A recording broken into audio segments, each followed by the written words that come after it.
Hello മച്ചാമ്പരെ, നമ്മളിന്ന് ഒരു കുഴിമന്തി കഴിക്കാൻ വേണ്ടി തുർക്കിഷ് മന്തി കഴിക്കാൻ വേണ്ടി പോയാട്ടാ.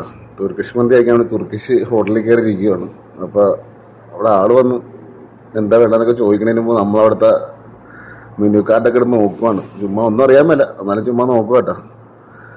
അപ്പോൾ നോക്കി, അവരും നോക്കി. നമ്മുടെ കൂട്ടത്തിലുള്ള ചെറുക്കനാണ്, കടയിൽ നിൽക്കാനാണ്. അവനും നോക്കുന്നുണ്ട്, അവനോരോ പേരൊക്കെ പറയുന്നുണ്ട്. അങ്ങനെ നമ്മൾ സാധനം ഓർഡർ ചെയ്ത് ഐറ്റം വന്നു കേട്ടോ. നമ്മൾ തുർക്കിഷ് മന്തിയാണ് പറഞ്ഞ, ചിക്കൻ്റെ അൽഫാമാണ്. സലാഡൊക്കെ കൊള്ളാൻ കേട്ടോ, സലാഡൊക്കെ സൂപ്പർ സലാഡൊക്കെയാണ് വന്നേക്കുന്നത്. ചോറ്, സലാഡ് എല്ലാം കൊണ്ട് വെച്ച് ചെറിയൊരു ഡാൾ കറിയൊക്കെ ഉണ്ട്. കിഴങ്ങ് കറി കേട്ടോ, ഡാളല്ല, സോറി. പിന്നെ 2 പെപ്സി ഓർഡർ ചെയ്ത്. അപ്പോൾ അങ്ങനെ പതുക്കെ ഞാനിങ്ങനെ ചോറൊക്കെ എടുത്തുനിന്ന് വായി വെച്ച് നോക്കി. കുഴപ്പമില്ല.